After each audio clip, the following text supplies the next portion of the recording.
नमस्ते, नाम है हमारा समृत राठौर और आप देखना शुरू कर चुके हैं पॉलिटी नॉन स्टॉप। इससे पहले जो 2 वीडियो बनाए थे उसमें हमने आपको बताया था, पहले में संविधान सभा और दूसरे में प्रस्तावना। तो आज हम तीसरा टॉपिक पढ़ेंगे, भारत के स्रोत। तो स्रोत क्या क्या हैं? Source of the constitution, Indian constitution के सोर्स क्या हैं? तो आज हम बात कर देते हैं। हमारे संविधान में 2 प्रकार के सोर्स हैं। नंबर 1 इंटरनल और नंबर 2 एक्सटर्नल। इंटरनल मतलब हो गया हमारे आंतरिक स्रोत, एक्सटर्नल का मतलब हो गया बाहरी स्रोत। इंटरनल स्रोत उन्हें कहते हैं जो भारत शासन अधिनियम 1935 से लिए गए थे, और एक्सटर्नल स्रोत उन्हें कहते हैं जो हमने संविधान पूरा भारत से के बाहर से उठाया था। तो हम सबसे पहले भारत शासन अधिनियम 1935 में चलते हैं, आज से सीधे 85 साल पहले। तो 1935 में क्या था कि जो हमारी ब्रिटिश सरकार चल रही थी उसके अधिनियम थे, वही अधिनियम हमने अपने संविधान में लगभग 250 यानी 395 अनुच्छेद के 2/3 अनुच्छेद सीधे सीधे हमने अधिनियम 1935 से उठा लिए थे, जिसमें से कुछ अनुच्छेद हम आपको बताना चाह रहे हैं। कुछ क्या क्या उठाया था वो भी हम आपको जिक्र करते हैं। जैसे हमने सबसे पहले उठाया न्यायपालिका। न्यायपालिका की पूरी व्यवस्था जो हमने उठाई 1935 से, कैग उठाया, कंट्रोलर, ऑडिटर जनरल और लोक सेवा आयोग, इसमें IAS IPS IFS अधिकारी बनते हैं। इसके बाद हम आपको लेते हैं ब्रिटेन की तरफ। ब्रिटेन में चलते हैं तो ब्रिटेन में हमने 2 प्रकार की प्रणाली उठाई, जिसमें से संसदीय प्रणाली जिसको कहते हैं पार्लियामेंट्री सिस्टम, दूसरा उठाया संसदीय विशेषाधिकार। संसदीय विशेषाधिकार का मतलब ये है कि जो भी संसद है उसके पास कुछ विशेष शक्तियाँ होंगी, कुछ अलग से अधिकार प्राप्त होंगे।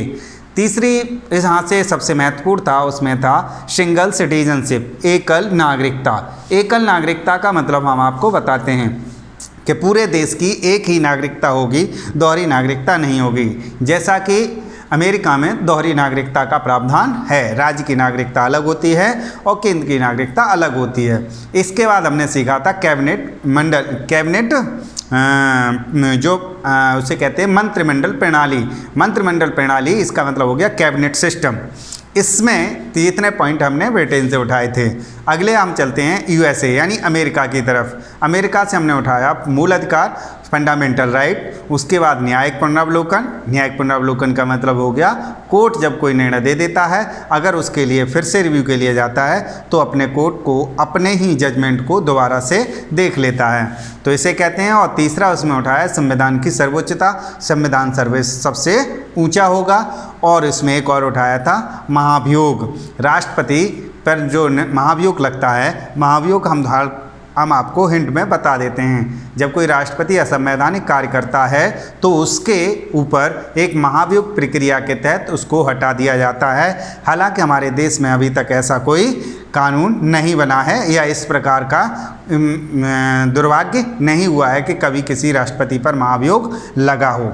आगे हम चलते हैं इसके बाद कनाडा की तरफ। कनाडा में हम जो बात करते हैं, कनाडा में सबसे पहले हमने लिया था संघात्मक विशेषता, संघात्मक व्यवस्था ली और वहाँ से शक्तियों का विभाजन लिया। शक्तियों का विभाजन, अवशिष्ट शक्तियाँ केंद्र के पास। अब इसमें समझ लीजिएगा, अवशिष्ट शक्तियों का मतलब ये है केंद्र और राज्य के बीच में जो शक्तियों का बंटवारा हुआ था उसमें हमने क्या किया कि कुछ शक्तियां केंद्र को दे दी और कुछ राज्य को दे दी। तो इसमें से कुछ शक्तियां जो बची थी, जो बच जाती हैं, वो केंद्र के पास निहित हो जाती हैं। इसके बाद यहाँ से हमने सीखा था राज्यपालों की नियुक्ति, केंद्र द्वारा राज्यपालों की नियुक्ति भी हमने यहाँ से सीखा।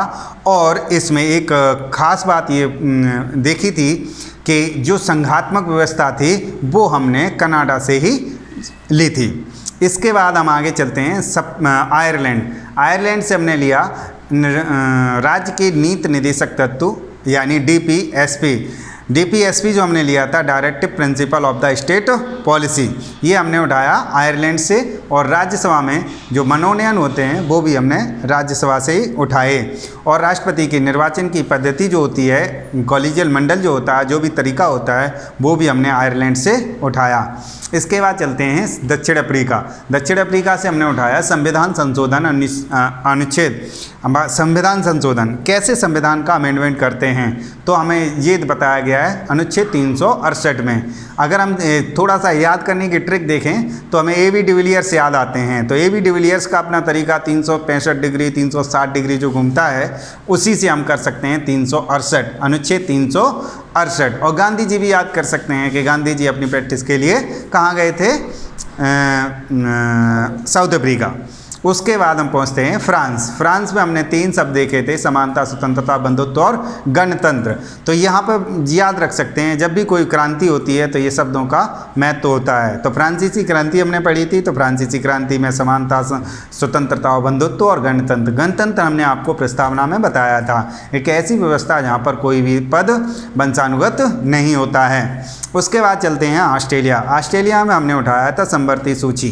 संवर्ती सूची क्या थी कि संवर्ती अगर हम बात करते हैं 7वीं अनुसूची, 7वीं अनुसूची में 3 प्रकार की सूची मिली थी, संघ सूची, राज्य सूची और संवर्ती सूची। संघ सूची और राज्य सूची भारत शासन अधिनियम 1935 से ला रहे थे और राज्य और संवर्ती सूची हमने बाद में जोड़ी थी।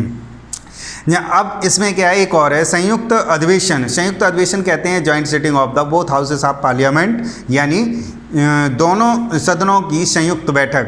दोनों सदनों की संयुक्त बैठक राष्ट्रपति बुलाता है, लेकिन उसकी अध्यक्षता लोकसभा स्पीकर ही करता है। सबसे महत्वपूर्ण क्वेश्चन है कि दोनों जब अधिवेशन को राष्ट्रपति बुलाता है तो उसकी अध्यक्षता कौन करता है, तो कौन करता है, लोकसभा स्पीकर। इसके बाद चलते हैं जर्मनी। जर्मनी की बात करते हैं। जर्मनी के बाद आपातकाल। आपातकाल यानी आपातकाल पूरा नहीं उठाया गया था, आपातकाल से सिर्फ वहाँ से उठाया गया था कि आपातकाल के दौरान में कुछ उनके मूल अधिकारों का सस्पेंशन हो जाएगा, जिसे कह सकते हैं suspension of the fundamental right during the emergency. आपातकाल के समय मूल अधिकारों का स्थगन हो जाएगा। ये हमने कहाँ से लिया था, जर्मनी से। इसके बाद चलते हैं रूस। रूस से हमने उठाए मौलिक कर्तव्य। मौलिक कर्तव्य हमने उठाए जो भाग 4 का में जोड़े गए। ये 42वें संशोधन 1976 में जोड़े गए थे जब इंदिरा गांधी सरकार थी, जो हमने पहले ही आपको 60 का, 73 का और 76 का बखान पहले ही कर चुके हैं।